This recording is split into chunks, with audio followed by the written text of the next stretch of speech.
If you go on Instagram, social, TikTok, everything's about eating more protein, protein, protein, protein. This obsession with protein comes from partly the meat industry and partly health influencers like Peter Attia, for example, and Andrew Huberman. They're pushing, and I like both those guys. I read their book. I listened to Huberman's podcast, and I like Peter Attia, but I think they're misguiding people on the protein. Americans are obsessed. We eat more protein than any other country in the world. We spend more money on healthcare than any country in the world, and we rank 48th in longevity. Have you ever heard of anybody having a protein deficiency? No, in fact, actually, I'm going to give you another factoid to add to that. People's liver now, more than ever, is more toxic, there's more strain. All these liver cleanses and liver companies are coming out with things because people are eating so much protein, your body, I think, can't even digest the amount of protein. So on today's podcast, I have somebody, John, by the way, that I have been dying to get on the show because of who he is and what he's done and all the things in between. We have John Mackey, who is the founder and CEO, was the CEO of Whole Foods, a place that I've been obsessed with for, 25 years of my life. And he's on today. We're talking about all the things about Whole Foods, Amazon, his new project, Love.Life, and I'm really happy to have you.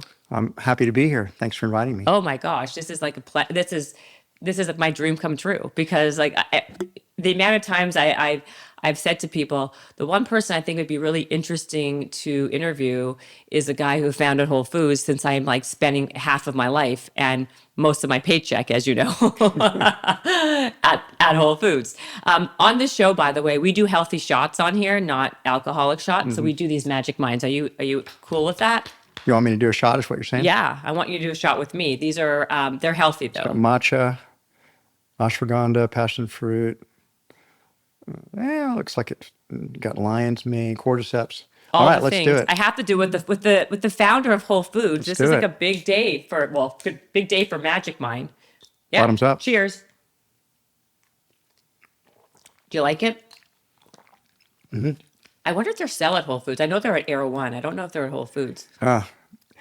Sorry, you're the nemesis. No, I mean, it's like if I were still CEO of Whole Foods, we'd be approaching Erewhon differently than current management. Let's put it that way. Let's just start with that because that was one of my questions down the road on my many questions to ask you. Because I feel that Erewhon has become the new Whole Foods. Mm-hmm. Like back when, Whole Foods to me was like you'd walk in, it was like, oh, like it was beautiful. Right. And it was the shelving and everything was perfect. And the food was really seemingly very healthy, right? Mm-hmm.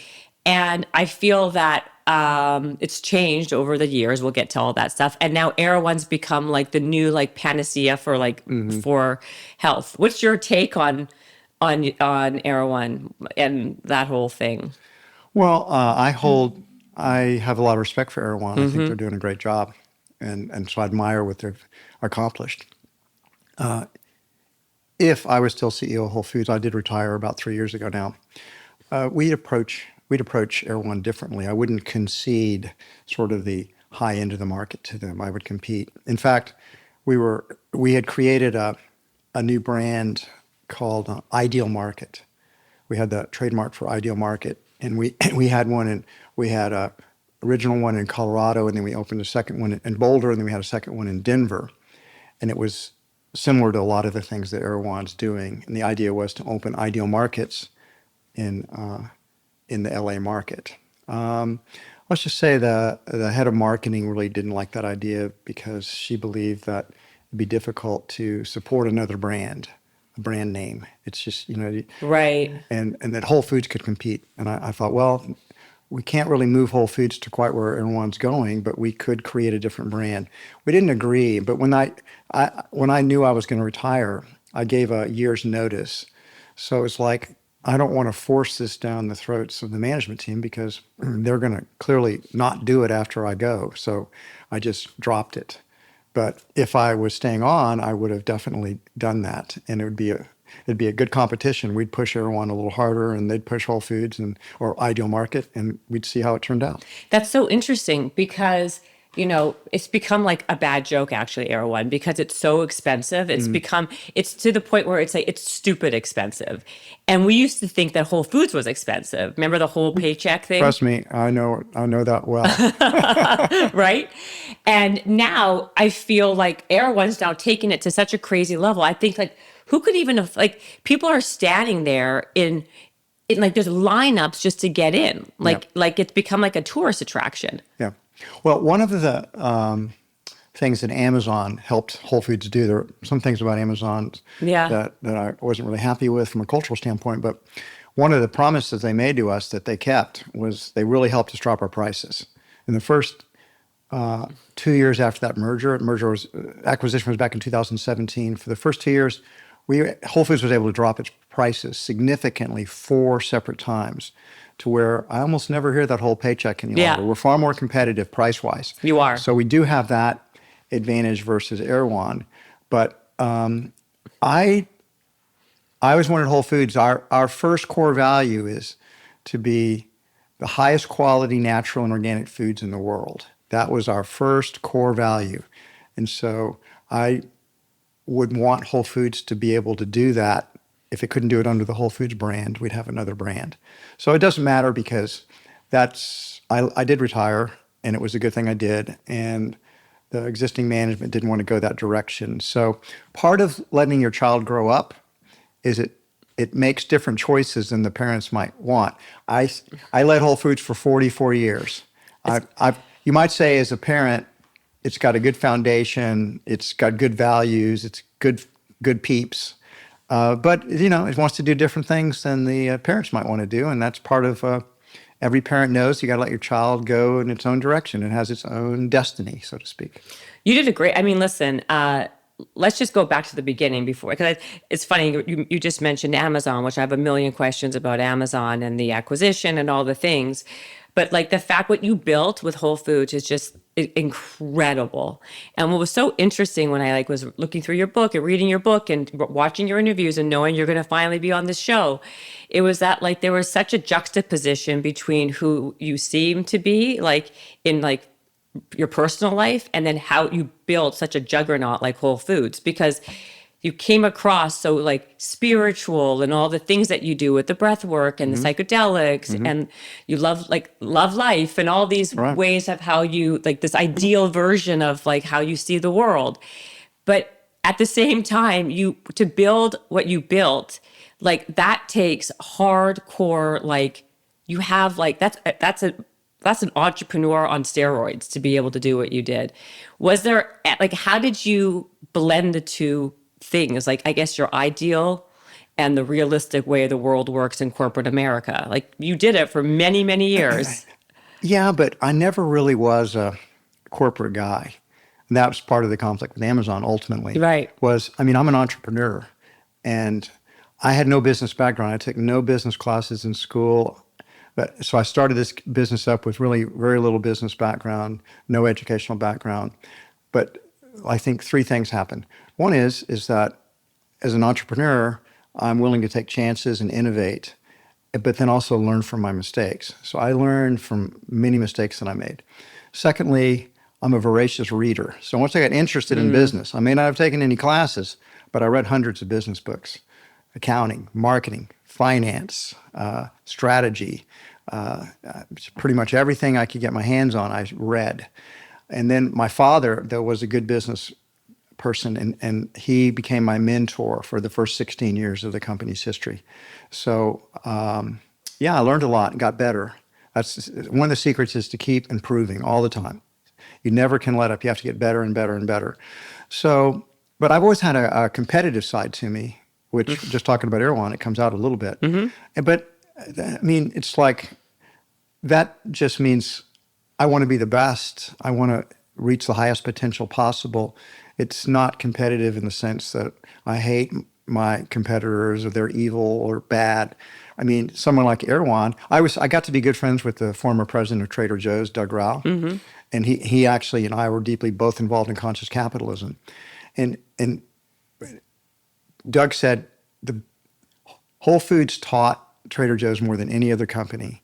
And Trader Joe's made Whole Foods a better company. That's what competition does. It makes you better. So Erewhon, viewed that in that way, is someone that can make Whole Foods better if we would engage with them in that way.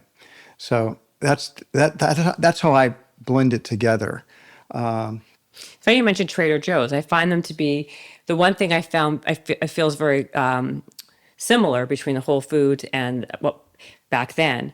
Because I feel that Whole Foods is different now, and I'll talk about that in a minute. But Whole Foods and Trader Joe's, their corporate culture, the culture is very obvious when you walk in. Like when you walked into a Whole Foods and when you walked into a Trader Joe's, you felt what kind of their position was and what they stood for. The branding was Right. is on point, right?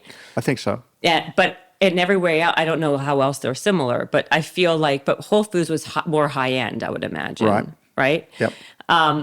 But what was your favorite book, by the way? You said you read all these books for business because you never took school. It's hard to say because, it's like you're on a journey for books, and so books have different impacts. I remember early on, once I discovered Peter Drucker, a management theorist, I read all Peter Drucker's management books.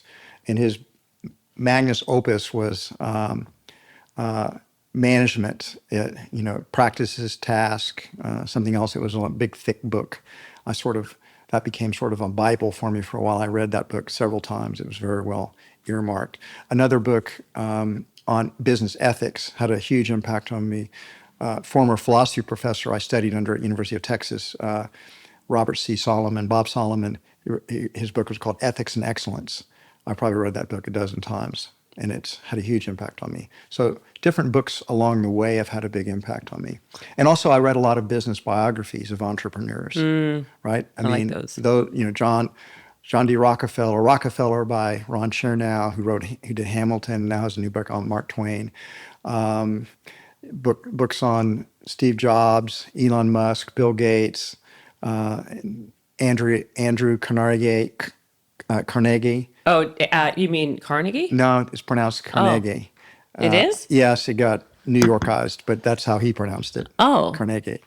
Okay. Yeah, and so I read all those biographies, and these guys were inspiring to me. Andrew Mellon, James Hill. There's just the business biographies. In fact, there's a podcast which I'm going to pitch because it's for anybody that's an entrepreneur. Yeah. They need to listen to the Founders Podcast. It's a guy named David Sinner. Do you know about this podcast? Yeah, very well. Yeah. So he reads these biographies of entrepreneurs and business people and does a podcast on them. I've read a lot of books from listening to his podcast. Yeah, that's a great idea. Because I know that when you just mentioned, you read a lot of books, the first question I'm going to get is, if I didn't ask you the question, well, what would be his top 3 business books? I just named about 10 books. And I think I was going to say, that's why I had to do a follow-up question on that. Otherwise, I would be like, oh, I don't know. Yes, exactly. So those people always come on here and they always say Rich Dad, Rich Dad, Poor Dad. Yeah, I read that book. That's pretty good. Did you like that one? Sure. I mean, think about Ray that Dalio as a stuff. good personal finance book for people that, it's very, one of the things we don't teach in school, which is criminal in my mind, is personal finance. That should be something that's taught in high agree. school. I know. People get to become adults and they don't have the slightest clue about money. Nope. What to do about it, how to manage it, how to save it, if you can master the basics of personal finance, you're well on your way to becoming a wealthy person. 100%. Just by saving and letting it compound over time. 100%. It's interesting because there's a lot of life skills, foundational skills that are not taught in school. I know. Why is that? I don't know. I talk about it all the time. In fact, I'm doing a TED Talk on it in 2 weeks. So I'm a big believer in that. You know what? One of my homework assignments is, when I was reading the review of you, is that you've got a TEDx that's got like 5 million views. Oh, more than that now, but yes. There's Whatever. One. Yeah. That's a good one. That's 5 million more times than I've watched it. So I'm gonna have to listen to it. Thank you. That one was about being bold and asking for what you want in life. And this thing called, I created this thing, I coined this thing called the 10% target, which is make 10 attempts at whatever you want in life. And either 2 things happen. Either you will get that thing or another opportunity will present itself that you never knew. I love that. I mean, 10 times is that's very persistent. Most people would quit after 2 times. Well, that's the whole thing. Research has shown that most people don't even make one attempt. Almost nobody makes Makes a two. one? Yeah, Oh, really? almost nobody makes two, never mind one. So if you're somebody who makes 10, the chances of you getting to the, like, kind of even like bumping yourself up is just, it's immensely higher. So funny you say that 10, because there's 2 ways that connects with my brain. How? Well, one is I tell people that you can learn to love any food if you will expose yourself to it about 10 times. Really? Yes. I've learned to love every vegetable by simply, it's like, it starts out, I don't like this. Right. And then it goes to, it's not bad, but I would never pick it on my own, to, no, it's actually pretty good. Really? To, it's my favorite food. I love that food. And it's just, our taste buds turn over about every 2 weeks. Did you know that? No. Yeah. Really? That's why it's easy to re-educate your palate. Taste buds they're just constantly, the cells are being recycled all the time. So you can teach yourself to like any food. So, moral of the story, teach yourself to like the foods that are really, really good for you. Yeah. What do you eat then? What kind of foods would you say did you not like that now you've trained your brain to like? All the vegetables. Name one that you didn't like and now you eat it. I mean, broccoli. Oh, yeah. Kale. Cauliflower. So you didn't like Brussels vegetables at sprouts. all? No, when I was before I moved in this vegetarian co-op, I think the only vegetable I'd ever eaten in my life was a pickle on a hamburger. Really? Yeah, that was till I was about 22. So this is so like I said, you're such a like dichotomy. Like, so here you are, you built the biggest, most well-known, like natural grocery store on the planet, and you were someone who didn't even like vegetables or eat vegetables or do anything with vegetables until you were one older. time in my life. But I mean, I'm just an individual, Jen. I'm just an individual. I've just gone my own. I followed my own heart, and wherever it took me. And people change, people develop, people grow. My life's been an adventure. It's a grand adventure. I mean, so let's go back a little bit chronological, so we can like give people like more of your backstory. Because you initially had a store called the Safer Way, which Yeah. was a better take on Safeway, right? Yeah. Mm-hmm. And that ended up being whole. Can you just kind of give better you say it than me? So Sure, can well- you just kind of give a little bit of a background? So yeah, I'll give a little background. So taking up where you when I didn't eat any vegetables, Yeah. but pickles and hamburgers. I moved in this vegetarian co-op when I was 22 or 23 years old, right around that era. And it was I wasn't a vegetarian. I actually I was very interested in all things counterculture. That was very influenced by people that were, hippies, going their own way. And so I moved in and thought I'd just meet really cool people. And I did. People taught me I had a food awakening. I learned how to cook. I started eating vegetables, getting myself used to it and liking it. I became the food buyer for the co-op. And I had thought previously to that, Jen, that it was like, my body was like a car. You take it in, like you go to the gas station to get fueled up. You go to McDonald's or the Jack in the Box to Right. get fueled up. So it never occurred to me that we were like a living being that has tens of trillions of cells that need to be nourished. And food could make you feel better, give you more vitality, help you supercharge your immune system. That was all new to me. And so I began to learn that at the co-op. And then I got interested in it. So I'm reading cookbooks for fun. I'm practicing. I go to work for this small natural food store called the Good Foods. And I came home back to the co-op one day, and I started talking to my girlfriend, who I'd met at the co-op. Prana House is the name of this co-op. And I said, Renee, what do you think if we opened up our own natural food store, you and me? And she said, oh, Mac, oh, man, I think that'd be really cool. Renee was definitely a hippie. She was like, I'm 23 now, and Renee's 19. We had no background in this at all, except I'd worked a little bit in this natural Right. food store. But it was going to be fun.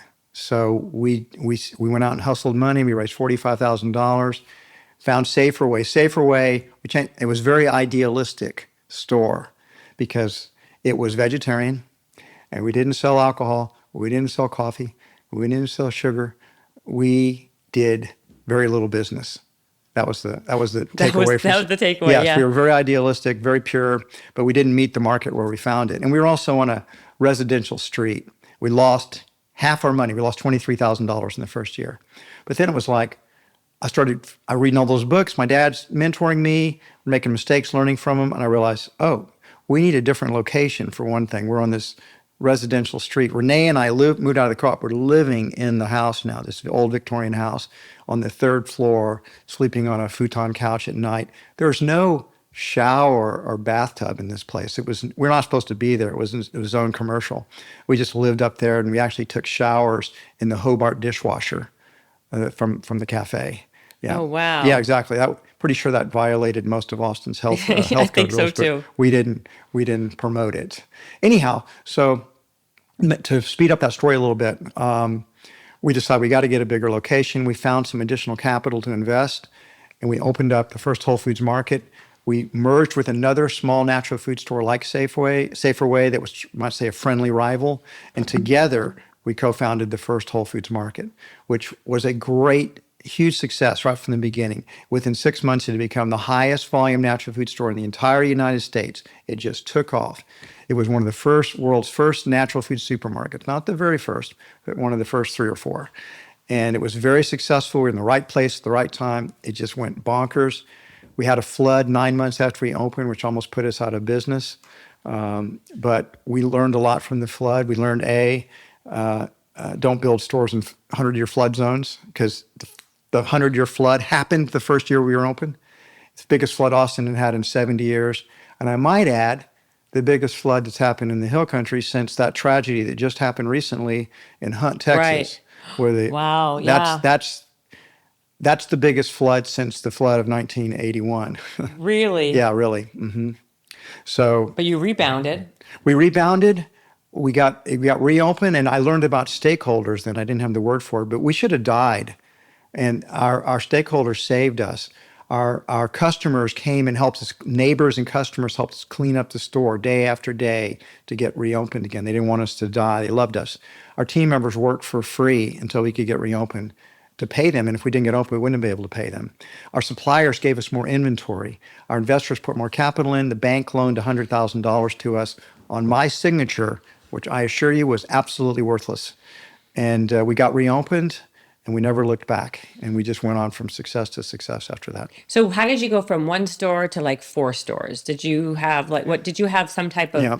like mission statement that you were involved with? It's a great question.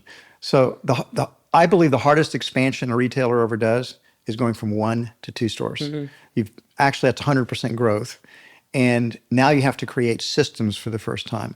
It can't all be tacit knowledge that you keep in your head. You need to write things down and create policies that both stores will follow.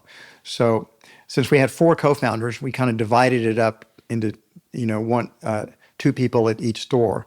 But then, so it took us 2 years to get, after Whole Foods, it took us 2 years to get the second one open. Then 2 years after that, we got the third one open. And 2 years after that, we got the fourth one open. So I always tell people, to show you how fast Whole Foods grew, at the end, when we went public in 1992, 14 years after we'd opened the first Whole Foods Market, the first Safeway store, we were up to 12 stores. It took us 14 years to get to 12 stores. When I retired 30 years later, we were at 540 stores. So once we got the formula down and it worked, we scaled it pretty rapidly. And we acquired Mrs. Gooch's in LA. We acquired Bread and Circus in Boston, Fresh Fields in DC. We acquired a lot of our friends and cashed out the entrepreneurs, made them very wealthy. Right. And gave us new platforms for growth in different geographical areas. And then we took the best practices from each one of them. We didn't think Whole Foods was better than everybody else. These were our peers. And so we had an attitude of, what can we learn from them that makes us better? What would you say? Because what I noticed is it did change over years, and I'm trying to remember. Was it when Amazon, was it after the Amazon acquisition, or was it already before the Amazon acquisition? Well, everything's always evolving. Yeah. So Whole Foods, for most of our history, was very decentralized. There's always trade-offs in organizational structure. We were very innovative.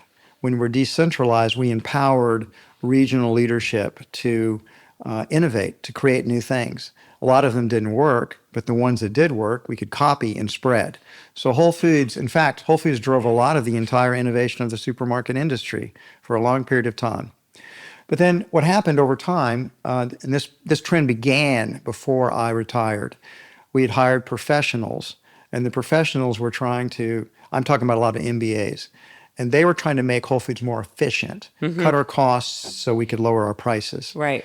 And the trade-off when you do that is that you centralize more things and you take power away from the store. regional people so they won't make mistakes and have a lot of waste. But the trade-off is you get less innovation, you're less creativity, people are less empowered. That trend accelerated under Amazon. And after I left, it's really accelerated because I was kind of the thing that was holding it back, saying, hey, we're losing our innovative edge. We're just doing the same thing over and over again. That's what most retailers do. But so I do think Whole Foods has changed. But I didn't know how to stop it, actually, to tell you the truth. Really? Well, once Amazon acquired the company, I didn't have the Control. power to do it any longer. Well, what happened? How did Amazon become the people who bought you? Like, why did you even want to, like, you were... Yeah, most people don't know that backstory. Yeah. In my book, The Whole Story, which I'm going to pitch right now, I tell the whole story of Whole Foods. It's also my personal spiritual journey. It's a memoir. Yeah. It's very candid, very honest, and very authentic. But we didn't want to sell to Amazon. It's just that Amazon was the best solution to a problem we had.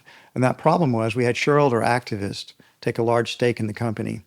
I met with these guys. They were very unreasonable people. I'll take my bad language that they were using out of it. But No, you don't have to. I met with them, and they basically said, they showed this PowerPoint, which had a bunch of bullshit in it. And I said, I'd like to get a copy of the PowerPoint because I think there's a few mistakes in there. He says, no, we're not going to give you a copy of the PowerPoint. This is Jana Partners. It's the name of this private equity firm. And I said, well, why not? He says, yeah, we don't want to. Yeah, we don't. I said, but I know it. There are a lot of mistakes there. We don't care. And they said, but we're showing it to all your investors anyway. And I said, listen, Mackey, here's what's going to happen. First thing we're going to do is take over your board. And once we do that, we're going to fire you. And then we're going to fire every one of your executives that doesn't do exactly what we tell them to do. And then we're going to just put you up for sale to the highest bidder. And there's not a effing thing you can do about it. And then they walked out of the room. And so it was like, okay, did not go very well. And then it was like, we had like 3 or 4 alternatives we could do. One would be to fight them. That was probably what we thought was going to happen, which meant we'd have a struggle with them over the board first. And then if they got control of the board, we'd have a struggle with them over the shareholders. And so we could fight them all the way. The challenge of that strategy was we needed to lower our prices. Whole Foods, the whole paycheck thing had really stuck. And there's another even more backstory I'm not going to go into that is more complicated. But we had the government harassing us in certain cities, and it was hurting our brand, and we were getting a lot of negative publicity. But I'm not going to go into that right now. But that led to Jana taking this position.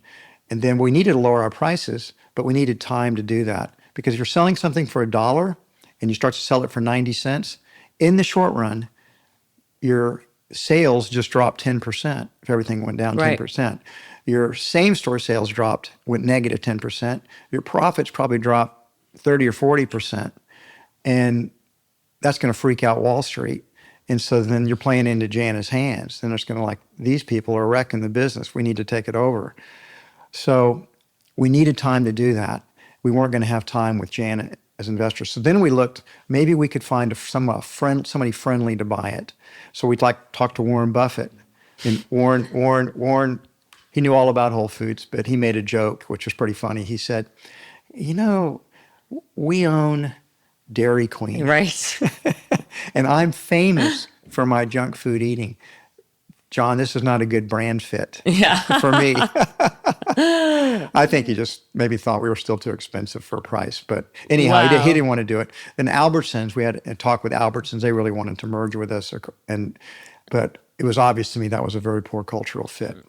And so then Yeah. I kept asking this question. I really believe that if you put intentionality out into the universe, things happen. So one of my intentions I kept asking was, what's the win-win-win solution here? What's good for our customers? What's good for our team members? What's good for our suppliers? What's good for our investors? And what's good for the larger community? And one morning when I woke up and the answer popped in my brain, it was, what about Amazon? I'd met Jeff Bezos at a conference the year before. He and I had hit it off. We had a lot in common: science fiction, fantasy, scuba diving. We were on a panel together. Jeff says, this has been great. I want to follow up with you. Let's get together and talk. I didn't hear from him. Of course, he's going through, that's when his marriage was starting to break up and stuff like that. And then a year later, we contact Amazon, see if they're interested. They were very interested. We flew in, had a special meeting with Jeff and his top senior leaders. And we had, I always like to tell people, well, when you fall in love with somebody, there's always what I call the conversation. Yeah. The conversation where you connect and the hearts connect. And it's like, whoa, I've never met anybody quite like this. And you fell in love. That happened in our first conversation with Amazon. These guys were not like I thought they were going to be. They were incredibly intelligent, which I thought they would be. Very entrepreneurial, very strategic. We talked about all the things Whole Foods and Amazon could do together. And I remember our team, the 3 executives I brought with me, we went to a restaurant afterwards to process what had happened. And we were kind of looking around saying, that was incredible. That was an incredible conversation. And then it was looking around, and then we asked the question, like, do you think they liked us too? Yeah, right. And it turned out they did. They contacted us a couple of days later, flew a team down, and then it was a whirlwind romance. 6 weeks after the first meeting, we were engaged to be married. And that ended up being our solution. What I'll never know is if we'd fought, could we have won? But I felt like this was the best thing. Whole Foods dropped prices 4 times in those first 2 years with Amazon. Our team members got raises. All the hourly people got raises within a month of the deal happening. Really? Yes. Amazon came in and set the new minimum wage back in 2017 at $15. So everybody that was hourly went 15, and then they staggered it up from there. So literally, I don't know, 80,000 people got pay increases. Cost Amazon hundreds of millions of dollars to do that, as did cutting those prices. Those were 2 things that were really, really good for morale, good for our customers. Our suppliers not only did they not get dropped by Amazon, but they studied our movement, and they picked up a lot of our suppliers and put them into Amazon.com that weren't there before. So it was really good for a lot of our suppliers. Our investors got like 30% more money from that sale than they had previously to Amazon doing. The price of the stock went up. And our communities also developed because of our philanthropy, our foundations. Not only did Amazon not change that, they made additional donations to our Whole Planet Foundation, our Whole Kids Foundation. So they've been a good partner in a lot of ways. But culturally, that's been the rubbing point.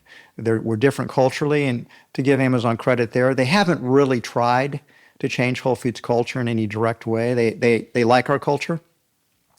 But the metaphor I'd come up with, Jen, is like, think of Amazon like this giant sun. And we're like a big planet in their orbit, like Jupiter. Okay, we're big. Because we were a Fortune 250 company when they bought us.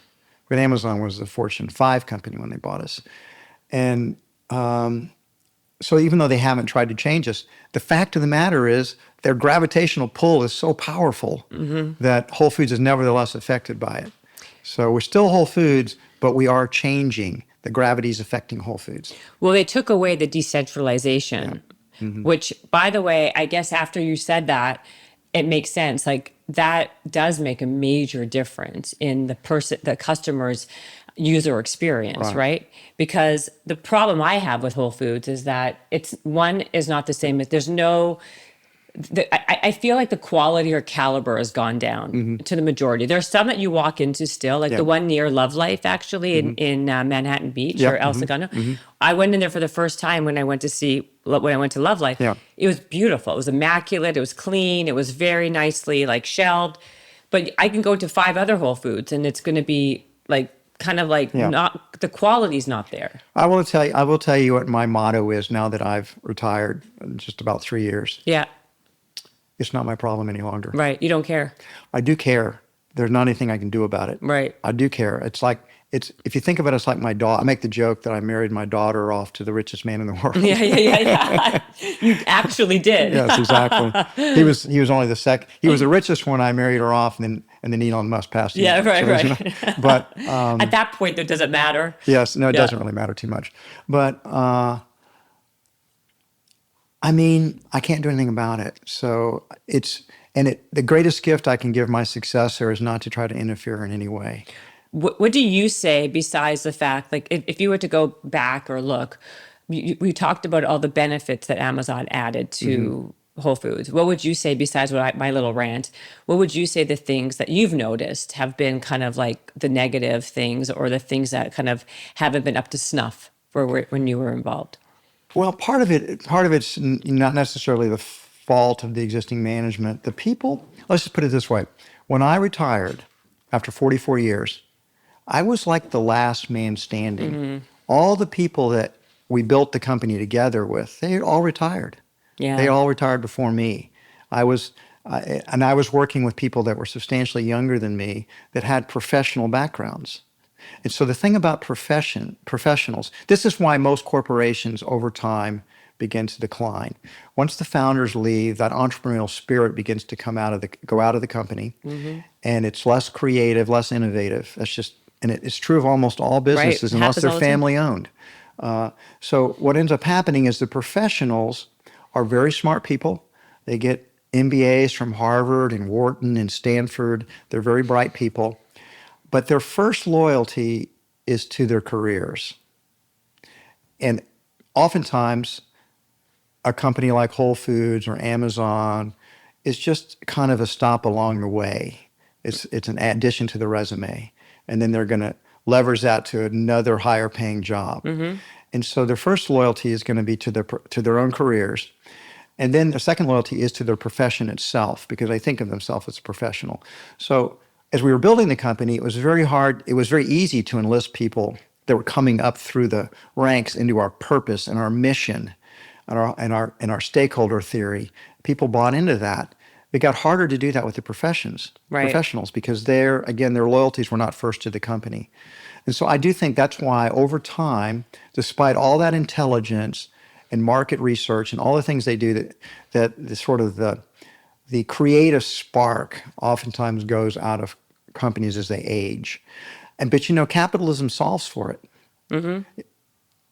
Companies like Erewhon come along. Right. And so new entrepreneurs come up who aren't, just like Whole Foods disrupted the supermarket industry. You could argue Erewhon's disrupting Whole Foods, at least in LA. Exactly. I would argue that Erewhon's business model may not translate it translates to New York, but I don't know if it translates maybe the Bay Area, but it wouldn't translate everywhere. I was going to ask you about that, because one thing about Whole Foods is, like, you can go anywhere. Yeah. And there's scalability.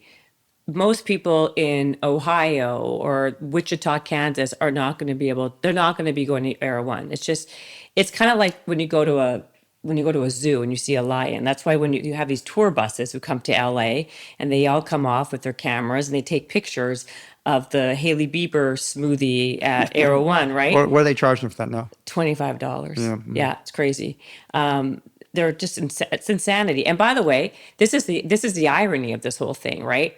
I was speaking with somebody who was a big executive at Erewhon for a while. She left, and people have this optical illusion that it's healthy because it looks very pretty, and they talk about having an organic bee or pollen or whatever. Most of the food there is not healthy. Right. It's just not. When you put that much oil, like the food bar, like the hot bar, you're now spending a fortune on like food that you can get pretty much even at Albertsons, honestly. Like maybe it's like a 1 or 2 levels above, but you're spending, like I went there, I spent $45 on a piece of salmon and some vegetables that I literally could have gotten at Trader Joe's for like $11, $8. Well, it's not that much different from going to like a high-end restaurant, right? Right. You're going to pay more, but you're paying more for atmosphere, for service, But you're not getting that there. Well, again, I'm not going to throw down on Erewhon. They're doing something right. They're obviously very successful, and I'm very happy for them. I think what they've done well is branding. Sure. And and how they, when you walk in, the feeling that you get, you Yep. feel like you're doing something healthy for Yes. yourself. It's the emotional thing. Right. Companies are doing really well in the emotional Also, piece. in LA, probably because of the Hollywood culture that Yes. sort of Yeah. people want to be in the coolest, hippest places. True. And Erewhon has got that niche now. That's why you say it kind of like the new Whole Foods. Yes. Because we used to be that niche, and now the cool people go to Erewhon. And the people see the cool people going to Erewhon, That's right. and they want to go there too because that's where the cool people are going. 100%. Yeah. It's TikTok friendly too. You can go there, get your little smoothie, take your little picture. Well, also it's a different time, right? Hey, you know that Love.Life, we're working with Erewhon. Are you? Yeah, we're on their we have an alliance with them, a marketing alliance. People can, if you're an Erewhon member, join one of their club. You can get a special deal at Love.Life. Oh, you can. Yeah, What is the special deal? Yeah, I'm forgetting it right now, but I think you get a discount on memberships.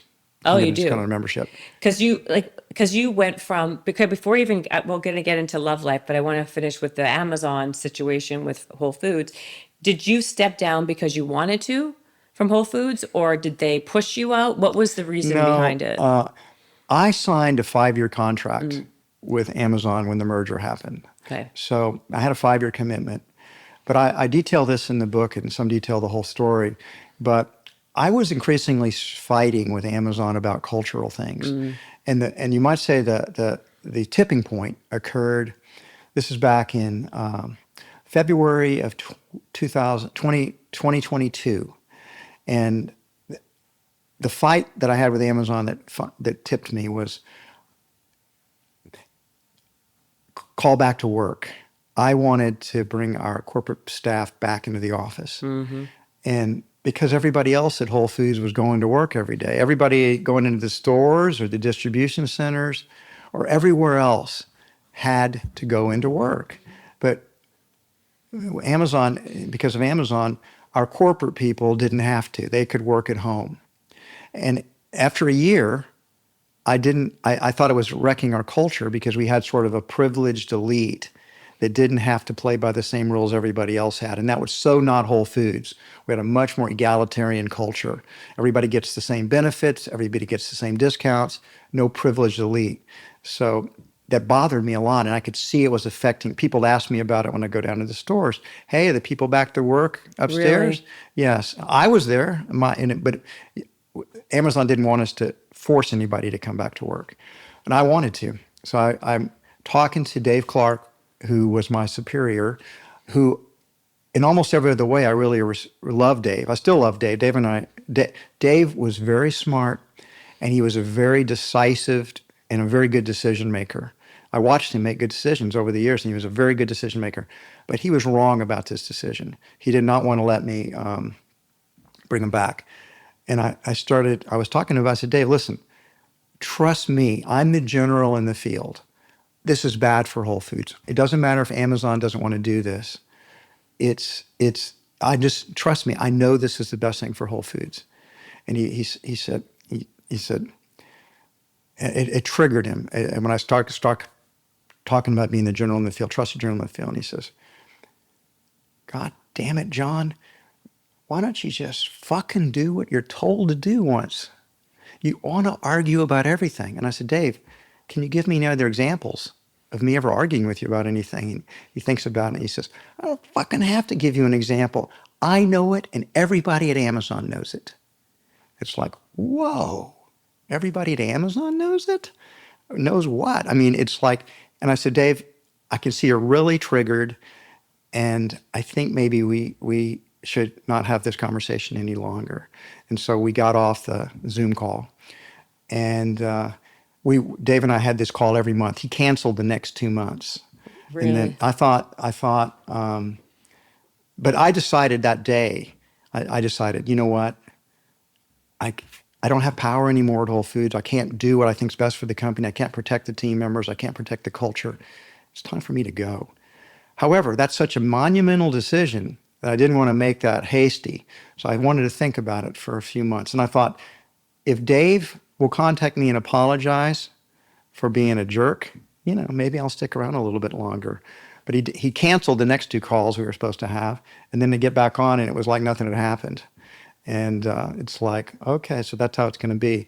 And so then another 3 months, everything was kind of normal, but I'd kind of made this decision, but I wanted to talk it over with people at Whole Foods that I love and trust. I wanted to talk it over with my wife. I wanted to make sure it was really the right decision because I knew it was, there's no going back. So then it was pretty clear my heart was guiding me and to say that it was time to go. It's time to do the next thing, which, by the way, leads to Love.Life, right? Right. So I call up Dave and I go over it with him and say, I think it's time for me to go. I think it's time for me to leave.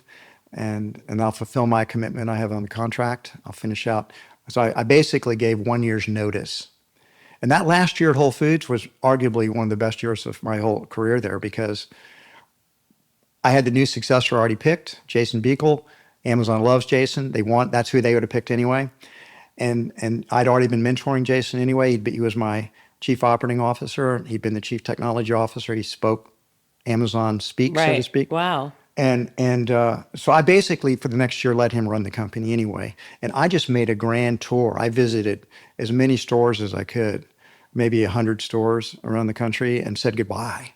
And it was so wonderful because I got so much love from people and I gave so much love and it was very teary-eyed stuff. And so I had a great last year. I Wow. wish people could, that's the best way to leave a company. And, I still have so many good relationships with people there. And people Do still you? know, sure, people still know me. I go into a store, I go into that El Segundo store to shop here because next to Love.Life. And yeah, people know me there. They talk to me, come up and talk to me. They do. So were you really like so a lot of times when this type of situation happens, people are like figureheads, right? They're not really doing much. When you were there, besides that thing that happened with David Clark, what were you really involved with before you kind of gave it to the helm to Peter? What's his name? Jason, Jason. Jason. Jason. Well, I mean, what you think about what does a leader like me do? Yeah. What do you do? What Yeah, does a leader CEO. like you do? One of the things, this is a good tip for entrepreneurs out there. Yeah. One of the questions as I grew the business that I asked myself and continue to ask me at the very end, what does the company most need me to do now? And that answer will change over time as a business grows. At the early days, what they needed me to do was run a store. And then the next thing they needed me to do was get involved in real estate so we could get really good real estate decisions. And part of, as the business would grow and I'd let go of things, one of the things that's difficult to do is let go of things that you really enjoy doing and you're really good at. But if you keep asking that question, what does the company most need me to do? It's like, okay, like at one point it needed me to do something I wasn't very good at and didn't want to do, but I knew I needed to do it, which was I needed to be more public facing. I needed to speak publicly more often. I needed to tour around to the stores, connect with the team members, connect with suppliers, connect with Wall Street, just be sort of the face of the company. And Hence the media training days. and I flunked the media training days, exactly. But nevertheless, and I wasn't very good at it initially, but I practiced it and I got better at it. So 10 times. Now I'm a very good public speaker. I'm very relaxed in front of crowds and audiences and stuff. So anyway, the point is it's changing and evolving over time. So what was the company most needing me to do? Well, the last year it most needed me to do was have a really good farewell and hand the reins of power over to my successor with, not dropping a baton, but doing it in a very skillful way. Before that, so you might say after Amazon bought the company, what was my most important job? My most important job there was to protect Whole Foods' culture from Amazon while at the same time integrating as closely to them as we could to make the business more successful and efficient. Whole Foods bought 23 companies over my time as a CEO. So I knew a lot about what made a good acquisition. And you know what an acquiring company wants? They don't want to hear about how good the good old times were before the acquisition. They want to hear about the good things that are happening now and how much you like Amazon and the good things Amazon's doing for the company. They want you to be a good team player. Yeah. So I worked hard on that. I spent a lot of time selling Amazon to Whole Foods people and saying and pointing out, like I just did to you a little while ago, Yeah, I was gonna say. why this was a good thing for the company. And so that Whole Foods people would not be rebels, but we'd be good team players. Right. I also needed to work with the I knew any way you sliced it, I was getting older. I knew at some point my time was going to end. I always kind of thought it would end after 5 years. I thought that's long enough. Yeah. And, it was clear to me, by the way, that when Amazon didn't say, "Oh, John, we don't want you to leave. Please stay. We'd like you to have another 3-year contract." No contract was offered. They were not. They were not. Right. I don't think they were going to force me out because I was too, famous, or that could be really bad if they forced me out. But they were glad I was leaving. That was pretty obvious. Really? They were happy I was leaving. Sure, because I was arguing with them about culture. I was fighting back. I was pushing back. I was never a yes man. I'm curious what how are they doing now post Amazon? How's Whole Foods doing? Whole Foods is doing really well from a financial standpoint. Yeah, from a financial standpoint after Amazon. Sales are very strong.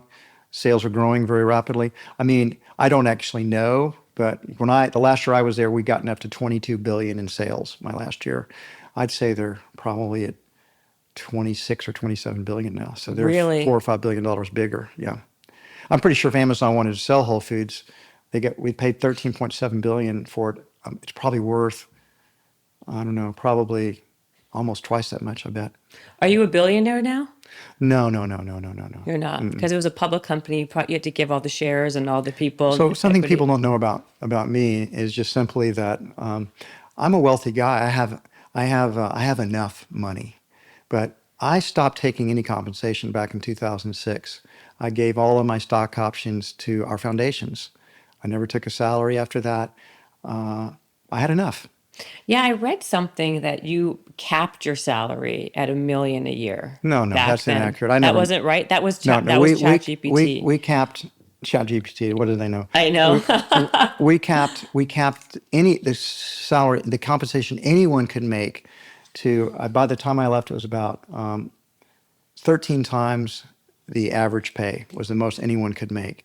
So I think the very best paid people at Whole Foods were making close to $1 million a year. I was still making $1 a year. I only took $1 a year from 2006 on.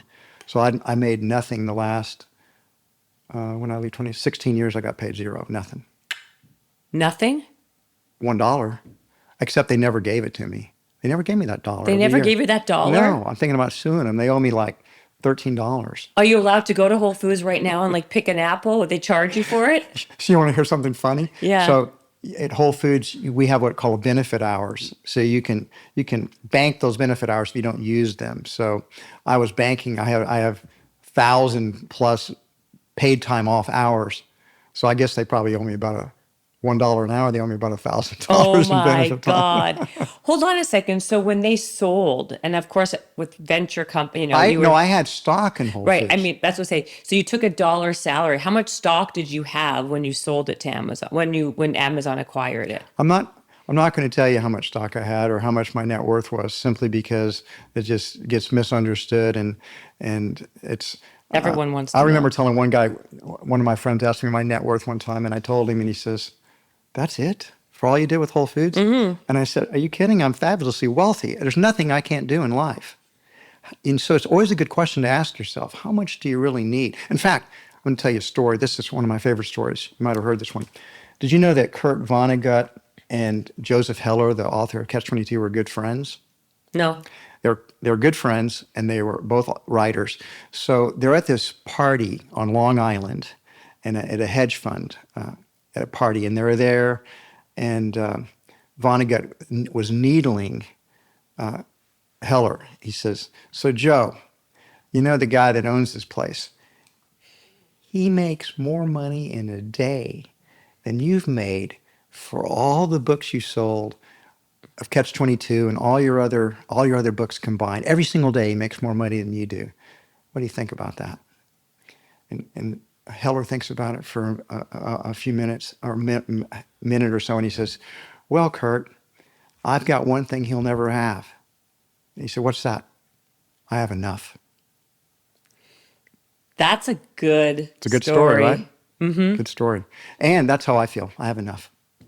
That's a real, you don't hear that very often, right? When you have people like someone like you who created it's like a massive household brand, right? Like it's Starbucks, Whole Foods, like everyone knows it.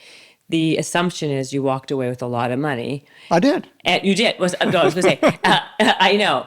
But the fact that like the way, I guess this plays maybe into the conscious capitalism Yeah, thing, sure. right? Same principle. Same Absolutely. principle. Well, would you talk about that? Can you tell people what that is? What that means? How do you define conscious capitalism? Conscious capitalism, for the record, I've co-authored a book. Yeah. It came out in 2013 with Raj Sisodia, and we're working on a second edition of it right now. Oh, you are? Yeah, it came out 12 years ago. It Yeah. needs to be updated. So conscious capitalism means that there are 4 pillars to it. The first pillar is every business has the potential to have a higher purpose besides just making money. And that's the biggest misunderstanding people have about business. Right. They think it's just all about the money. It's all about profit. And that's why business and capitalism have bad brands, you might say. But in fact, the best way to understand the purpose is to use an analogy or a metaphor. So let's take my body or your body. My body has to produce red blood cells or I die. No red blood cells, I'm dead. But it doesn't follow because I need to have red blood cells, and the purpose of my life is to produce red blood cells. Business, similarly, business has to make a profit or it dies. It doesn't have the money to sustain itself. It can't meet payroll. It can't pay for repairs. It has to make money or it dies. But that doesn't mean that's why it exists. It does not exist to primarily make money. That's a byproduct. It exists always to create value for its customers. That's why it exists. And the higher purpose is involved in that. So for example, Whole Foods' higher purpose, which we articulated, is to nourish people and the planet. That's our purpose, to sell the highest quality natural and organic foods possible, help nourish people, help them be the healthiest version of themselves. And if we do that well, profits result in that. So that's the first thing. Purpose is very important. First principle of conscious capital. Second one is all the stakeholders matter. What's a stakeholder? Well, a stakeholder is somebody that has a stake in the business, who's voluntarily trading with the business for mutual gain. So like customers are trading with the business. You go to Erewhon, you pay $25 for a smoothie. They didn't make you buy that smoothie. You did it because you wanted to. And so you made a trade voluntarily for your own mutual gain. Similarly, employees or team members, they trade their labor and their time and their creativity and their energy for paycheck or for other types of compensation, benefits and whatnot. They don't have to work there. In fact, there's lots of other jobs they potentially could do in a competitive marketplace. So they do it for their mutual gain. Similarly with suppliers, they don't have to supply. If they don't, they'll like you, they don't have to trade with you at all. Their trading is always voluntary for mutual gain. Same thing with investors. They don't have to invest their capital. Communities that we're part of. So all the stakeholders matter. And so stakeholders, once you realize that, then you can see, wow, they're all interdependent. They're all connected together. Can we create strategies where all the stakeholders are simultaneously winning? Customers are benefiting, suppliers are benefiting, employees are benefiting, investors are benefiting. A win-win-win. That's the beautiful thing about business and capitalism, which people don't understand. It has the potential to be a win-win-win system that has an upward spiral indefinitely. That's why capitalism has led to so much progress in the world. It's totally misunderstood. It's been branded by its enemies, the Marxists, the socialists, wrongly and inaccurately. Third principle, leadership. We need leaders who are conscious, that have a higher purpose themselves, to not just to line their pockets and their own compensation. They're there to serve that business and make it a better business and serve all the stakeholders. And then the fourth principle is culture. We spend a lot of our lives at work. Culture matters. We have to create cultures that allow human beings to flourish and be happy, and where they can find meaning and purpose and love. I always say that at Whole Foods, if you give people two things, they want to work for you forever. Give them purpose and give them love. That's what we most crave for. And by the way, that's why knowing when you have enough money is important. Because people chase after money, fame, and power because they think if they have those, they will get love. No. And those are very addicting. You can get addicted to any of those. You don't have to be addicted to them.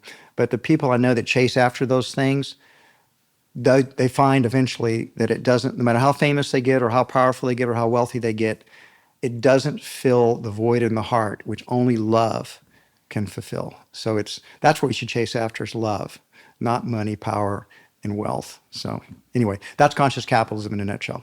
That the one that you just said though, I think is so true and so overlooked and underrated, because we're living in a world that values those things, money and We value power. those because we think if we have those, we'll be happy. Right. But there's been no matter how many times people say that doesn't bring happiness, it doesn't seem to penetrate or resonate. People still chase it. Because what you'll get when you have those things is you'll have some admiration. Yeah. You'll have some respect. You'll have a lot of envy too, though. The more successful you are, the more envy that you create, people that want to tear you down. But admiration or respect is not the same thing as love. Nope. Love comes from the intimacy. It comes from friendship, from really being connected and intimate with somebody, with trusting someone and loving. As you love, it returns back to you. So we chase after the wrong things. You might say false idols. Yeah. How did you kind of steer away from that? I mean, you seem to be, how long have you been married? 35 years. 35 years.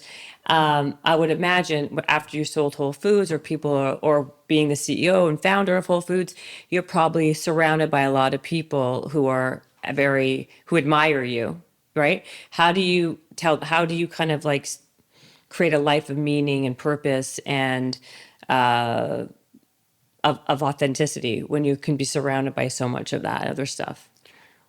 I always say that you know who your true friends are twice in your life, or at two extremes. Right. You know who your true friends are when you are very successful, because your true friends are really happy for you. Mm-hmm. They don't envy you. They see your success as their own success. Those are true friends. The other friends may not be your friends at all. They may secretly be wanting you to fall and fail.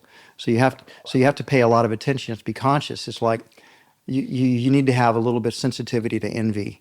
If your friends envy you, they're probably not really true friends. But a lot of times people feign friend. They pretend. Yeah, I know, but you have to be discerning. Discerning. Yes. That's the one. You gotta be discerning. And the other time you know who your true friends are is when the bad times come.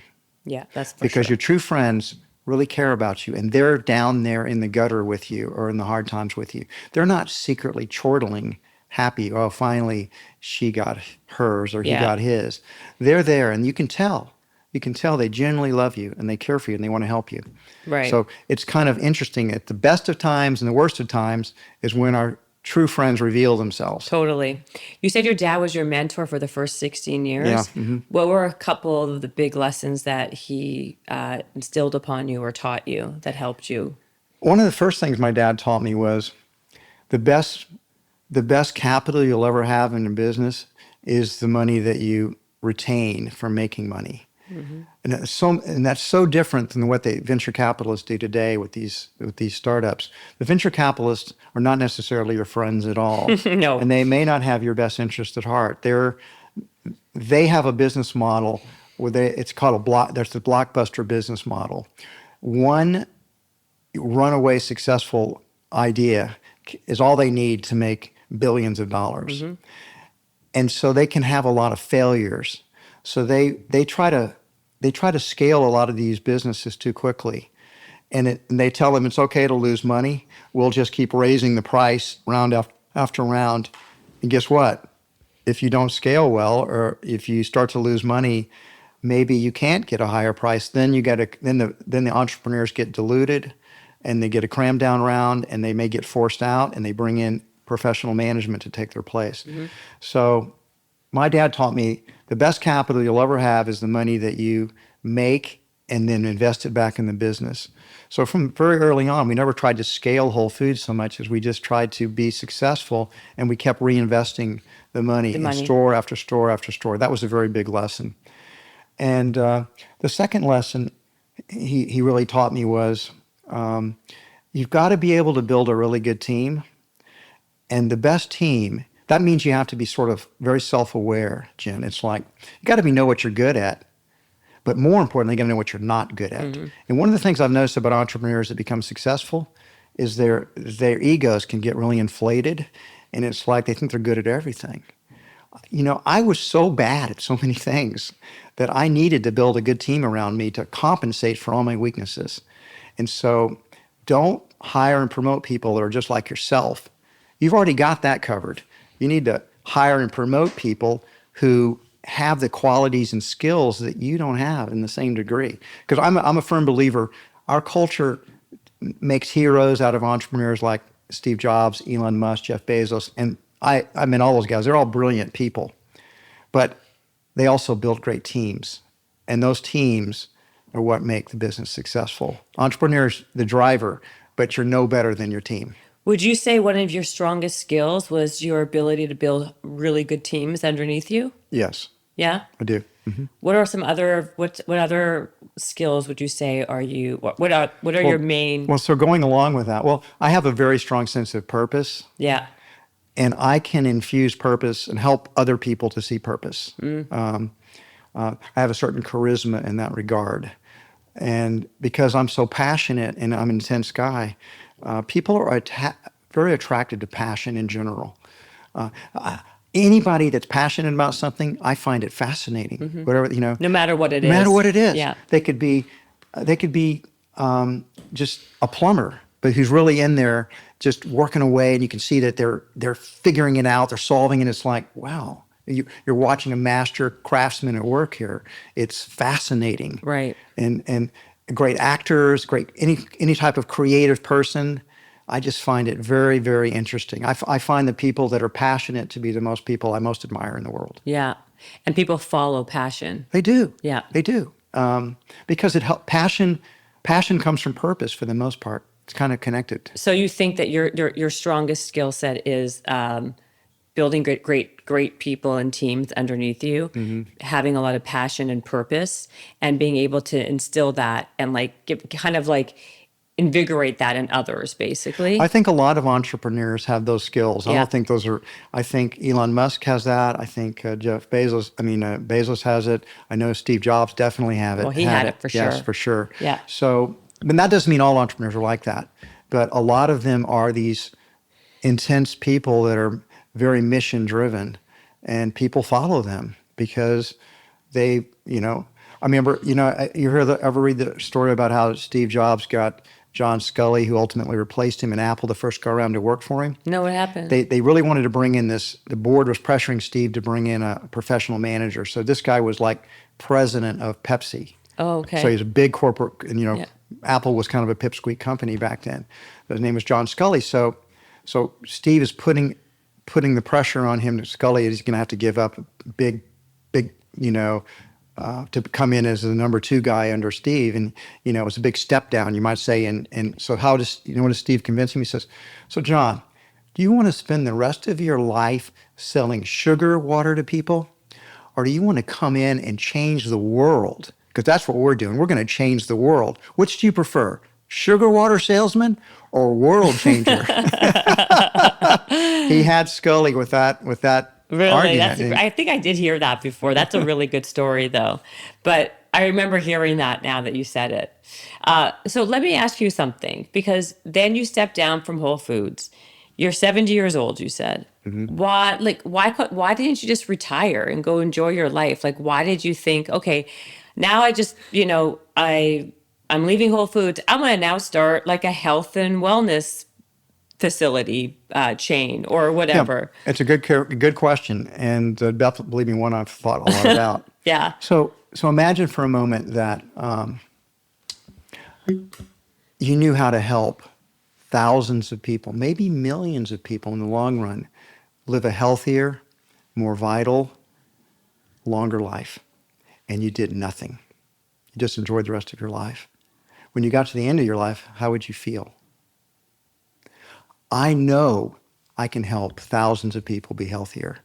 And maybe over time, after I'm long gone, Love.Life continues to grow and develop, maybe millions of people. I can't not do it. I have to. Didn't you do that already with Whole Foods? I mean, you disrupted that market, right? So you kind of did that in a big way. Yeah, well, I could have. In my book, The Whole Story, I talk about one of my co-founders who didn't want us to grow past one store. No, you laugh now. That first store was a gold mine. Yeah, He said that. And I wanted to grow, and he said, John, why do we want to grow? We've got this one store.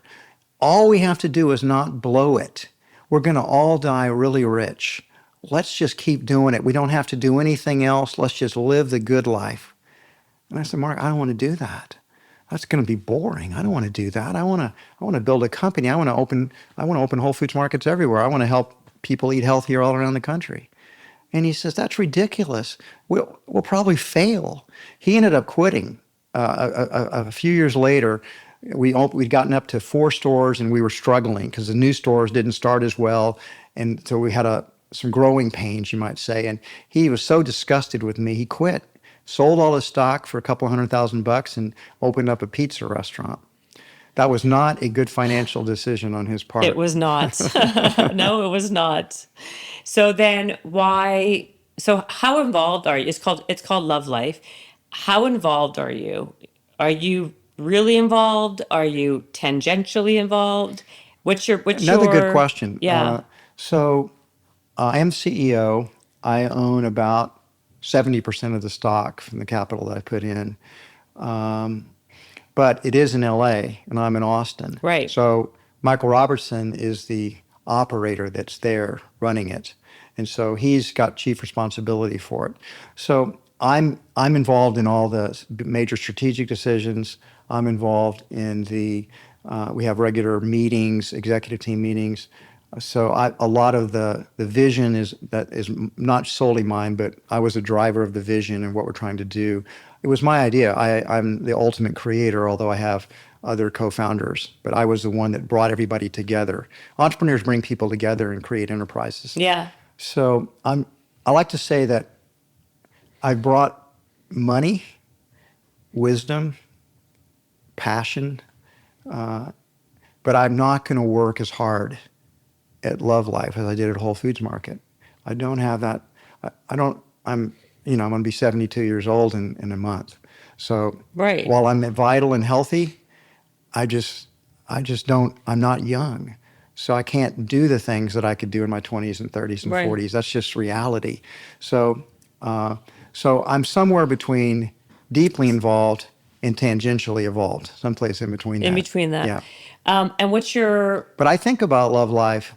I mean, I think about it a lot every single day. So it is the main thing. It's the main focus of my life besides my marriage. how would you describe it though? Are you trying to build a brand around, it's not a fitness, it's like kind of like a wellness facility? It's a one-stop holistic health club, all under one roof. Remember, it's similar to Whole Foods in this regard. When Whole Foods opened up, there weren't any other natural food supermarkets. They were small stores, and you had to go shop somewhere else. Our idea was we're going to be one-stop shopper for anybody interested in natural and organic foods. They don't need to go to any other store. People that are making this as a lifestyle choice can just shop at Whole Foods. That was an original idea. It may seem trivial now, but nobody believed that would work 50 years ago. They all thought it was going to fail. And that's entrepreneurs always climb over a wall of skepticism and doubt. So we're creating a one-stop holistic health center. Everything you want is at Love.Life. We've got the gym, we've got Pilates, we've got yoga, we've got physical therapy, we got pickleball, we got a restaurant, we've got a spa, we have primary health care, we have complete testing testing protocols so we can find out where you are. We are doing everything. It's a club. We want it to be ultimately become a social club, like a Soho House, except all around wellness and health. We've got all the biohacks. We have all the recovery stuff. And the fascinating thing, Jen, is because of the boomers are aging, they're interested in longevity. The X's are interested in that too. But now you have so much technology that's intervening in so many ways. We have testing's getting better. Measurements are getting better. I mean, think about AI. In 5 years, like you see these meta glasses, 5 years from now, maybe less, we'll be having a wearable that's plugged into us. Maybe it's an earring. It might even be an earring that's inserted it's connected to our blood. And it's an AI there that we're going to talk to. And you don't have to look at your phone anymore because the AI will do anything you want. Right. And it'll also be monitoring you. It's like it'll say, Jen, your pulse rate's just gone up 20 points. What's going on here? Are you okay? Or your blood pressure It just really, really zoomed up. I want you to take some deep breaths, relax, and tell me what's going on. So I just think we're going to have this AI integrated in our wellness and health. We're going to become much more conscious. And I really think we're on the cusp of sort of a wellness health revolution that's going to change the world. And I'd like Love.Life to be part of that. Yeah. There's so many different modalities now and things like that. It's such a noisy market. It is. It's incredible. It's very crazy. It's incredible. It's become like, fitness, the wellness business is like $1 trillion business. I mean, Yeah. you know all this. I think people are very confused because they don't know what to list. Like when there's so much noise, everything becomes just Well, one difficult. of the reasons that you go to a place like Love.Life is we're going to be a good editor for you. We'll be doing the research and figuring it out, just like Whole Foods was an editor for Right. natural organic foods. Do you want, like, what's your forecast? Like, do you want to build out like one a year? What's your plan? Our first plan is to get this one profitable. Right. And we're probably a year away from that. And then, Okay. but even before then, we're looking for a second location, which we want to really do in Austin, because that's where I live. And That's where we're right. headquartered. We can probably finance that separately if we find, but I'm very picky about locations. Yeah. I'm very proud of the fact the first 250 locations Whole Foods opened up were all successful. Well, I was going to say you picked locations. Great. Like I thought maybe when I went to Love.Life, it was right beside that Whole Foods, like I was saying. Was that purposeful? Like it was Absolutely, like, it's purposeful. It was like in the same mall. I happen to know where all Whole Foods Market's best stores are. Right. That must be one of the top stores, huh? It's like number 3 in Southern California. It is, right? Because it's so pretty. It's so nice. Erewhon opened up just down the road. Oh, I saw that. I haven't been in there yet, but I need to go check it out. I wonder if that's that's gonna do for business. I don't either. I don't know. And you don't care. I could guess my daughter. I'm always going to care about the well-being of my daughter, but I'm not interfering with her life anymore. Exactly. If she wants to see me, she knows where I am. That's a great. I love that point. You're right. You married off your daughter to the richest man in the world. That's a great one. I'm just trying to think of something else I was going to ask you, which I never did before about Whole Foods, because you're a vegetarian, right? Vegan. Vegan. Yeah. So Whole Foods sells, of course, meat and all the things not vegan. Was that also like, again, but most Do you people remember are, that lesson I told you I learned with Saferway? Yeah, Safer It was Way. a vegetarian store. Yes. It just didn't do very much business. It didn't sell. No. Yeah. And Love.Life opened a vegan restaurant here.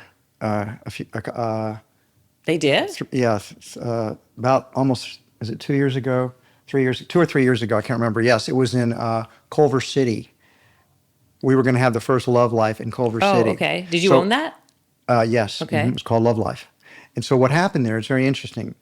We thought it was going to be a great location. We were doing the restaurant first, and we were going to open the medical and the wellness center after that. And we had a corner location.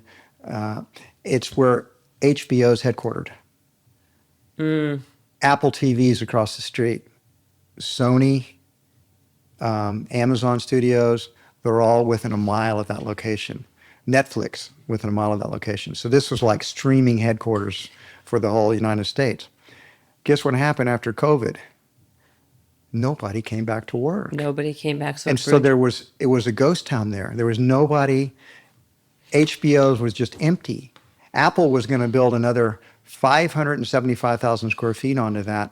They canceled that project. Wow. So pretty much every retailer in that center has failed now. And then the other restaurant that opened up also failed. So we had to walk away from it, canceled out. So that was a big write-off for us. We lost a lot of money there. But it was also a vegan restaurant. And so the little cafe we have in El Segundo is not vegan. No, it's not. No. Yeah. It's might call it plant forward. It's got a lot of plant, but you can add in grass-fed beef. We get all our meat from Whole Foods, by the way. Oh, you do? Yes, it meets Whole Foods Market's standards, and we purchase it from Whole Foods. Okay, because you can. The whole computer system I saw that was it was really good because you can take out any ingredient. It tells you how many calories and how much fat. It's a very savvy technology there. Yeah, thank you. So the moral of this story is you have to meet the market where you find it. You can't, if you're an entrepreneur, you can't force your own values on other people. And the reality is, much as I don't like it, only 0.5% of the population of the United States is vegan. That's so tiny. Yeah. Vegan restaurants are failing everywhere in Los Angeles right now. I don't know if you know. Restaurants in general are failing, but the vegan restaurants are just going out of business. Ones I love, like Real Food Daily, which I always came here to eat. Yeah. Is it going out of business? They're not. They don't have anything open anymore. I thought they have one on La Cienega. Nope, that's closed. Really? I know because I wanted to go there. Yeah. It's closed. But you know what's interesting? That was really popular for a hot minute. Lot. LA was, along with New York, was kind of the vegan restaurant Yeah. capital of the United States, but New York's losing them too. I think the younger generation, they're back to the protein kit. Protein, yeah, of course. Protein. I mean, it's all about protein. Yeah. Like, I mean, if you go on Instagram, social, TikTok, everything's about eating more protein. You know, it's if I can just take 1 minute to critique the protein obsession. Please go ahead. So, you know, 3 macronutrients that our bodies need, right? There are calories. You get protein, carbohydrates, and fat. And Americans are obsessed. We eat more protein than any other country in the world. More protein than any other country in the world. We spend more money on healthcare than any country in the world, and we rank 48th in longevity. Have you ever heard of anybody having a protein deficiency? No, in fact, actually, you also, I'm going to give you another factoid to add to that. People's liver now, more than ever, is more toxic, there's more strain. All these liver cleanses and liver companies are coming out with things because people are eating so much protein. Your body, I think, can't even digest the amount of protein. So here's what else people don't know what happens to these 3 macronutrients when you eat them. So extra fat that you eat that your body doesn't need, it just becomes fat on your body. Okay? The extra carbohydrates that you consume, they're the choice of energy that your body uses first. So first it burns carbohydrates for energy. Any excess carbs gets translated into glycogen and stored in glycogen, and then excess carbs beyond that will raise your temperature at night when you're sleeping, so it burns off. And if it gets past then it'll be added to fat. Protein, on the other hand, cannot be saved by the body. You cannot save protein. So the protein that you don't use in the day doesn't go into some protein repository so you can use it the next day. If you don't need it to grow your hair, your fingernails, or repair bones, or whatever you would need to do with protein, new cells, it's just goes through a very complicated process to basically turn it into something else so it can be eliminated from the body. This obsession with protein comes from partly the meat industry and partly health influencers like Peter Attia, for example, and Max Huberman that are. You mean Andrew Huberman? Andrew Huberman that are pushing. And I like both those guys. I read their book. I listened to Huberman's podcast, and I like Peter Attia. He lives in Austin, but I think they're misguiding people on the protein. They just they're not nutritionists themselves, and I don't think they're really following the science very carefully. Yeah, I mean, there's a whole thing right now. You've got 2 camps, right? You have the animal protein, and you have the vegan people, and they all go they butt heads a lot. Well, there's not much of a vegan. It's become politicized. There's not a vegan camp because there's too few. There's people. too few of them. Yeah, too few of them. And I'm certainly not.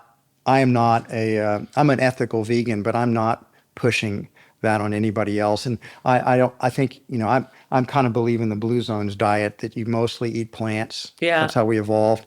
But we also didn't evolve as vegans. We evolved as maybe if you go back far enough to the gorillas, they're vegan. Chimpanzees are 98% vegan. Right. But in general, humans grew up eating, hunting and gathering, mostly gathering, but they ate some animal food. So I think that's part of our genetic structure. It's hard to get B12. We don't know of a single historical culture or tribe that was strictly vegan. So what do you eat? What's your day-to-day? What's your diet like? I follow, we'll call it a whole foods plant-based diet, meaning I try to eat as few processed foods as possible. And I start out the day with a huge smoothie. I make a whole Vitamix smoothie that's half vegetables and half fruits. I really believe when people are obsessed about protein, did you know only about 1% of Americans eat enough fiber? Yeah. By the way, I was just going to tell you, fiber, 90% of Americans don't eat enough fiber. I think it's more than that. Oh, really? I just Yeah. saw, I just did a whole thing on fiber yesterday because I thought I did a whole Let's thing. say it's 90% fine. That means only 10% get enough fiber. That's And, still and very who low. doesn't get enough protein?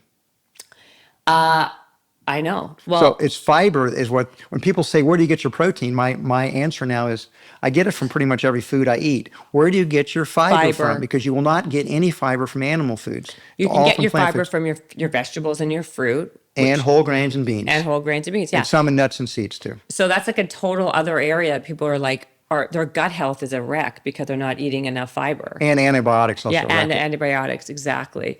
But I think protein, though, especially at like middle age, you're talking about to keep on lean muscle mass and to satiate your hunger and all these things. There's like a huge push for protein. But things in life, as you know, ebb and flow, right? Now it's all about protein. Sometime in a year from now, it's going to be all about something else. And that's what happens. You know what I call the low carb diet?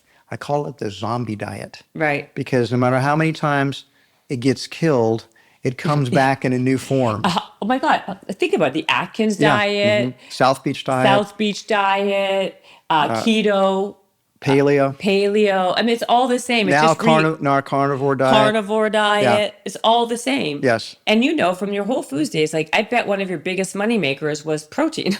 Anything protein. It is, exactly. It's still, if you look at sports nutrition, it still leads the category in our nutrition departments for sports nutrition, which is focused around protein and collagen. Protein and collagen. Yeah. Do you what else do you eat then? What do you eat for lunch and dinner and So my favorite food, I eat a lot of fruits and vegetables. I Yeah. probably get 15 to 20 servings of fruits and vegetables a day. Me too, So I I eat a love lot. Number two, look at you. Look how thin and glowing you are. Oh So, gosh, thank you. I'm yeah. not that I'm like normal thin, but yeah, I eat a lot of it. I don't know why this whole nonsense about don't eat fruit is such a load of crap. No, it's fruits. Oh, Probably the single thing people could do to improve their health the most would be to increase their fruit consumption. Do you know there was a study done where people ate nothing but fruit for 90 days in a controlled, where they were locked up for 90 days. Do you think their blood sugar went up? No, blood sugar went down. Did they gain weight? No, they lost weight. They could eat as much fruit as they want. It can only be fruit. And their health got better, and almost every one of their biometrics improved. Really? Every one of them did improve. And so, but the funny thing is, I tell the story is because they set a world record. There's never been those large of bowel movements in any controlled study before. are you serious? I'm sure. Well, listen, I would agree. And number one, I just think that fruit is it's become like this villain. It's been villainized. It's so stupid. Number one, Because it's sugar. They think it's sugar. because of the sugar. I haven't seen any obese person because they ate too many grapes. Oh, I have friends that are strictly fruitarians. Yeah, I'm sure. And they're very thin. And they're very thin because no matter what, like, Well, here's one way to think about it. So,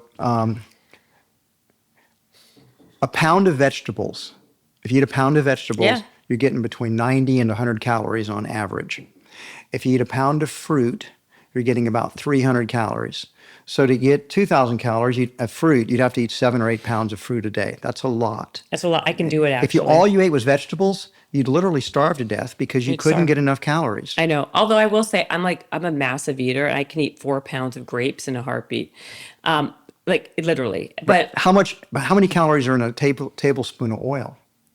probably isn't it like teaspoon, 120? no, a teaspoon of oil, 120, 120. 120 calories. Yeah. That's the most calorie dense food that we have. If you show a plot for the obesity yeah, I rate in agree. America, it totally correlates with oil consumption.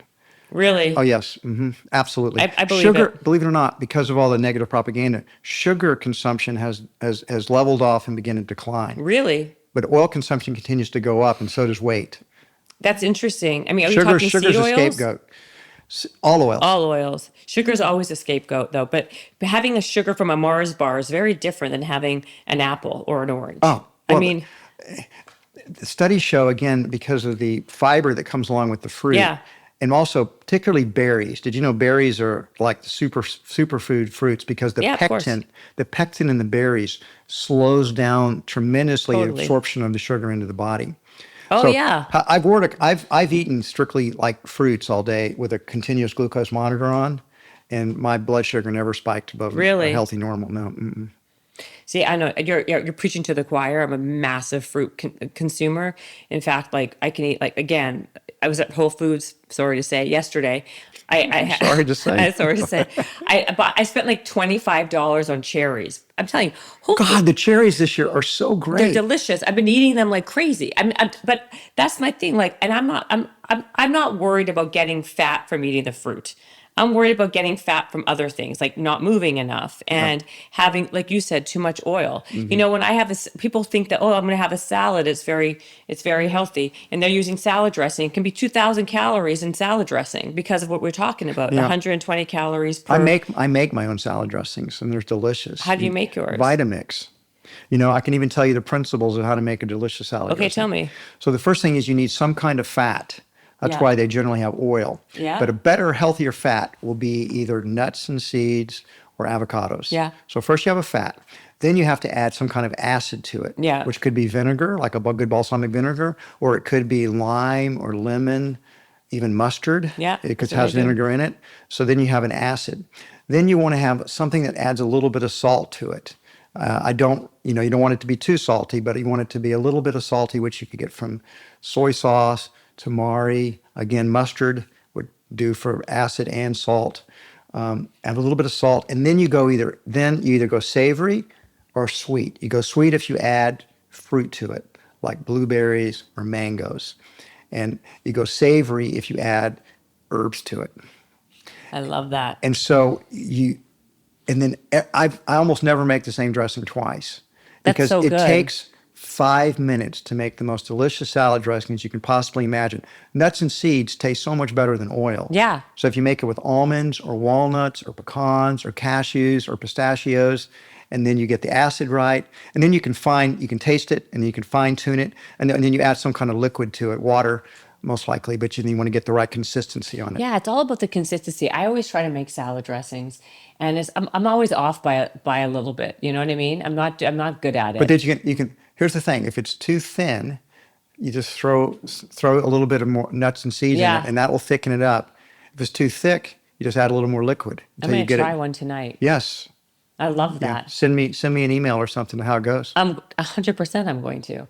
This has been very fun. Thank you for being It's on the been show. fun. Wow, it's been fun, Jen. You're a very interesting person. I really enjoyed talking with you. You're very interesting, and I'm so happy we finally got this on the books because I really wanted to interview you for so long. And I wish you so much luck with Love.Life. Thanks. It's beautiful. By the way, guys, I went to see it, like I said on this just before. It's a beautiful facility.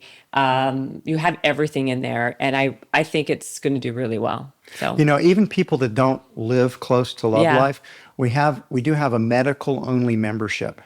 So you can just join. Oh. Oh yeah, you can just join, and we'll still give you occasional pass if you just want to come down Right. to see the doc or whatever. But once you go in and you do the test, and you do the DEXA scan, and we get your blood run, and we do the gut test, and we get all that back. Then you can always just talk to your doctor. Yeah. Via on Zoom if you want to. right. So and they can still create the optimum plan for you. And if you're ever in the area, you can still come in and use the facilities. And the real big selling feature is the pickleball court because that's of course the Do you like to most play popular. pickle? Do you like to play pickleball? I prefer other sports, but I know that people love pickleball. I love pickleball. Yeah, everybody loves pickleball. The reason why I don't love it yet is because I'm not good at it yet. I gotta keep on playing. Were you a tennis player? I'm actually going to I'm taking tennis now. Okay. Yeah. Because the tennis players are the ones that make the easiest transition know. to pickleball. But here's the thing. You can have fun playing pickleball the first time you play it. Yeah. It's much easier to play than it's kind of more like ping pong than it is It is like tennis. ping pong. And then you just find people that are at your level. That's the thing. It's no fun playing against somebody that's a lot better than you. Exactly. That's what it is with any sport, right? You want to find somebody who's just as good or bad as you. Or just a little bit better A than little you. bit better. Yeah, I That's was gonna say. how you get better. That's right. I was going to say I misspoke. It's not getting someone who's worse. It's someone getting a little bit better. And I think it's a great social thing, right? Like to get together and do something interactive versus just staring at each other and watch and like having a meal, like playing something together. It's like it's a shared experience. I love it. Yeah. And Yeah. one of the reasons we put it into Love Life is pickleball is intensely social. Right. When you play doubles, it's like you're bonding with the person Totally. on your team. Exactly. And then you maybe switch teams and you're still bonded with that person on the other I side. love But it. now I you're know. bonding with the new person. I totally agree. And so we're trying to build this community at Love.Life, and pickleball really helps that. Yeah, I totally agree. Okay, you guys, Okay. if you live in LA, check out Love.Life. And otherwise, again, thank you for being on this show. It's been a pleasure. I've really enjoyed talking with you. Thanks Me so much, too. Jen. Thank you.